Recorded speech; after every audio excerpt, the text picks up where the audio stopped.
வணக்கம். மாலை முரசு செய்திகளை விரிவாக பார்ப்பதற்கு முன் தலைப்புச் செய்திகளை பார்க்கலாம். ஒலிம்பிக்கில் வினேஷ் போகத் தகுதி நீக்கம் செய்யப்பட்டது வார்த்தைகளால் சொல்ல முடியாத அளவிற்கு வருத்தமளிக்கிறது. வினேஷ் போகத் இந்தியாவின் சாம்பியன் என பிரதமர் மோடி எக்ஸ் தளத்தில் புகழாரம்.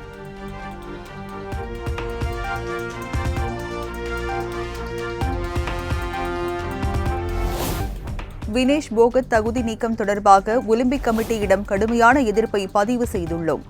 வினேஷ் போகத்துக்கு தேவையான உதவிகளை செய்ய தயாராக உள்ளதாகவும் அமைச்சர் மன்சுக் மாண்டவியா மக்களவையில் விளக்கம்.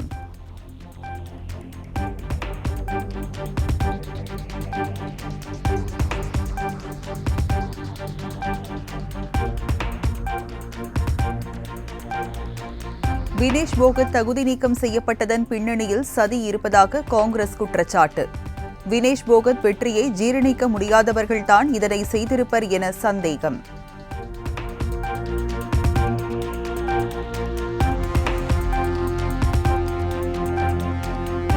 வினேஷ் போகத் தகுதி நீக்கம் குறித்த அமைச்சர் மன்சுக் மாண்டவியாவின் அறிக்கை பற்றி பேச அனுமதி மறுப்பு. மக்களவையில் இருந்து இந்தியா கூட்டணி எம்பிக்கள் வெளிநடப்பு. भारत की बेटी को न्याय दो, न्याय दो, न्याय दो। ये साजिश बंद करो, बंद करो, बंद करो। विनेश फोगाट से साजिश बंद करो, बंद करो, बंद करो।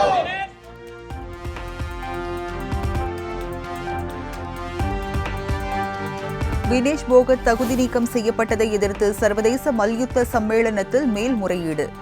இந்திய ஒலிம்பிக் சங்க தலைவர் PT உஷா விளக்கம்.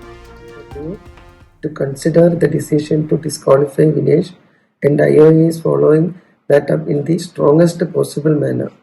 I am aware of the relentless effort made by Vinesh medical team led by Dr. Dinshaw Patiwala and the Chief Dimission Gagan Naran through the night to ensure that she could meet the competition requirements.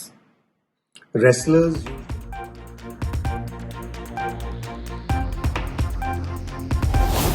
இந்திய வீராங்கனை வினேஷ் போகத்துக்காக விதிகளை மாற்ற இயலாது என சர்வதேச மல்யுத்த சம்மேளனம் திட்டவட்டம். தகுதி நீக்கம் செய்யப்பட்டதில் எந்த மாற்றமும் இல்லை என்றும் உறுதி.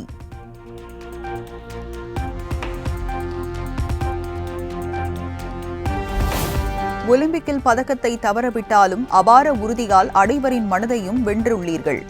ஒரு சில கிராம் எடையால் தகுதி இழந்தது உங்கள் மனதையும் சாதனைகளையும் குறைக்க முடியாது என வினேஷ் போகத்துக்கு முதலமைச்சர் MK ஸ்டாலின் ஆதரவு.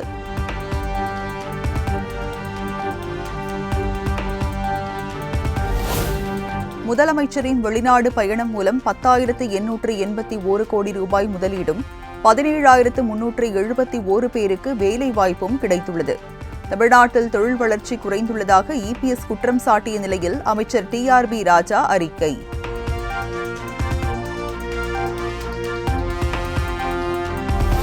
அதிமுக அவசர செயற்குழு கூட்டம் ஆகஸ்ட் 16ஆம் தேதி நடைபெறும் என அக்கட்சி பொதுச் செயலாளர் எடப்பாடி பழனிசாமி அறிவிப்பு.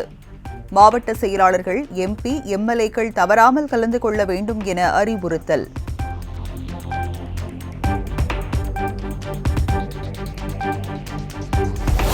சொத்து குவிப்பு வழக்குகளில் அமைச்சர் தங்கம் தென்னரசு KKSSR ராமச்சந்திரன் ஆகியோரை விடுவித்த உத்தரவு ரத்து.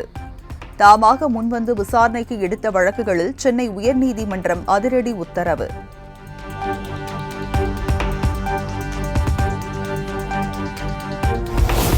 சென்னையில் இறகுபந்து உள் விளையாட்டு அரங்கத்தை திறந்து வைத்தார் விளையாட்டுத்துறை அமைச்சர் உதயநிதி ஸ்டாலின்.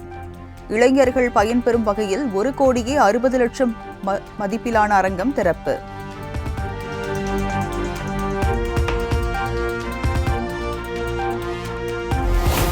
இலங்கை சிறையில் உள்ள 69 மீனவர்களை அபராதம் இல்லாமல் விடுதலை செய்ய மத்திய அரசு நடவடிக்கை எடுக்கும். பாஜக மாநில தலைவர் அண்ணாமலை நம்பிக்கை.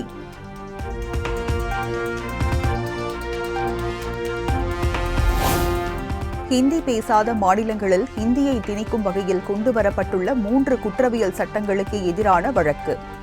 மத்திய அரசு பதிலளிக்க சென்னை உயர்நீதிமன்றம் உத்தரவு.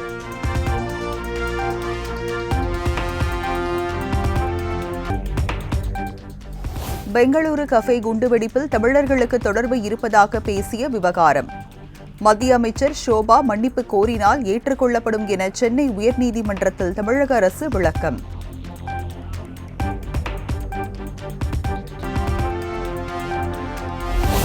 ஆம்ஸ்ட்ராங் கொலை வழக்கில் கைதான வழக்கறிஞர் அஸ்வத்தாமனுக்கு வருகிற 21ஆம் தேதி வரை நீதிமன்ற காவல். எழும்பூர் நீதிமன்ற உத்தரவுப்படி பூந்தமல்லி கிளை சிறையில் அடைப்பு.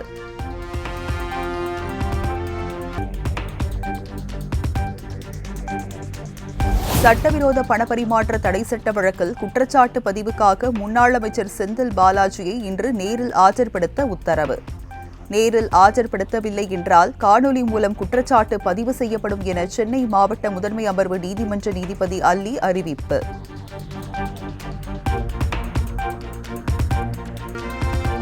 யூடியூபர் பிரியாணி மேன் அபிஷேக் ரவியை மீண்டும் ஒரு வழக்கில் கைது செய்த சென்னை சைபர் கிரைம் போலீசார். கிறிஸ்தவ மதத்தை இழிவுபடுத்தும் வகையில் சமூக வலைதளத்தில் பதிவிட்டதாக எழுந்த புகாரின் நடவடிக்கை.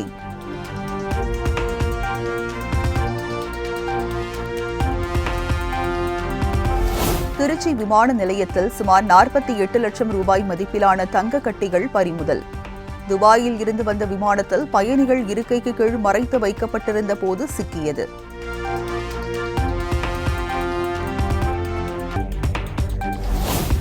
தமிழகத்தில் வரும் 13ஆம் தேதி வரை ஓரிரு இடங்களில் லேசானது முதல் மிதமான மழைக்கு வாய்ப்பு. சென்னை நகரின் ஒரு சில பகுதிகளில் இடி மின்னலுடன் மிதமான மழைக்கு வாய்ப்புள்ளதாகவும் வானிலை ஆய்வு மையம் தகவல்.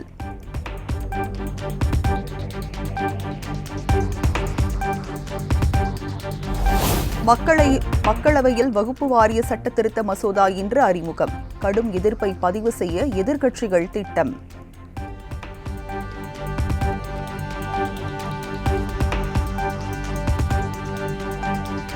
நிலச்சரிவில் பாதிக்கப்பட்ட வயநாட்டிற்கு பிரதமர் மோடி செல்ல உள்ளதாக தகவல். வரும் 10 அல்லது 11ஆம் தேதிகளில் செல்வார் என எதிர்பார்ப்பு.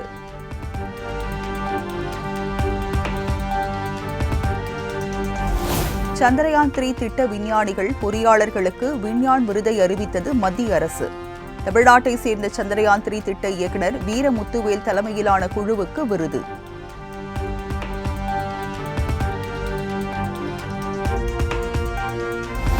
ஆகஸ்ட் 15ஆம் தேதி விண்ணில் ஏவப்படுகிறது புவி கண்காணிப்பு செயற்கைக்கோள். ஸ்ரீஹரிகோட்டாவில் இருந்து காலை 9 மணிக்கு ஏவ உள்ளதாக இஸ்ரோ தகவல்.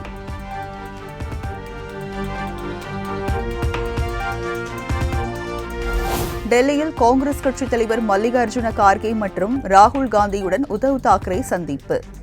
மகாராஷ்டிராவில் விரைவில் சட்டப்பேரவை தேர்தல் நடைபெறவுள்ள நிலையில் முக்கிய ஆலோசனை.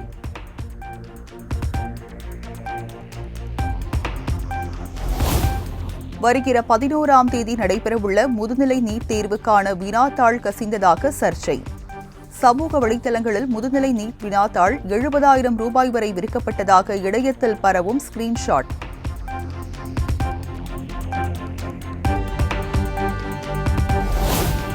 நீட் முதுநிலை தேர்வுகளுக்கான வினாத்தாள்கள் இன்னும் தயாரிக்கப்படவில்லை என தேசிய மருத்துவ தேர்வு வாரியம் விளக்கம். சமூக ஊடகங்களில் வினாத்தாள் கசிவு என்பது போலியானது எனவும் அறிக்கை.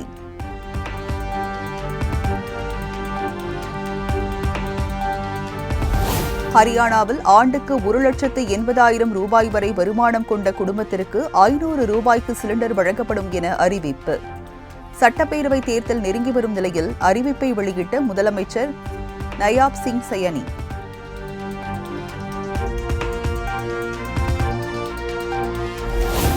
அசாம் மாநிலம் கவுகாத்தியில் கொட்டி தீர்த்த கனமழையால் சாலைகளில் வெள்ளப்பெருக்கு. தண்ணீரில் தத்தளித்தவாறு சென்ற வாகன ஓட்டிகள்.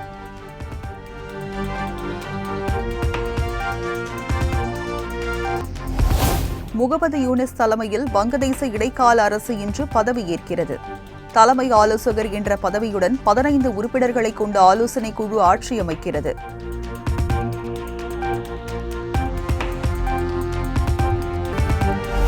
இலங்கை அதிபர் தேர்தலில் மஹிந்த ராஜபக்சேவின் மகன் நமல் ராஜபக்சே போட்டி.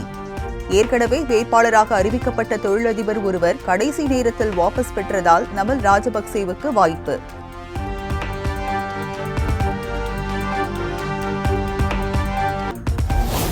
பாரிஸ் ஒலிம்பிக் மகளிர் டேபிள் டென்னிஸ் போட்டியின் காலிறுதியில் இந்தியா வெளியேற்றம்.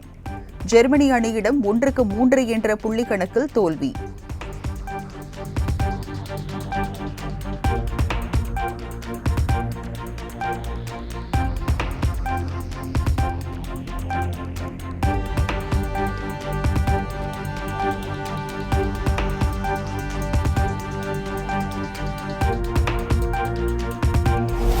இந்திய அணிக்கு எதிரான ஒருநாள் கிரிக்கெட் தொடரை கைப்பற்றியது இலங்கை அணி. 3வது ஒருநாள் போட்டியில் 110 ரன்கள் வித்தியாசத்தில் இந்தியாவை வீழ்த்தி இலங்கை அணி அபார வெற்றி.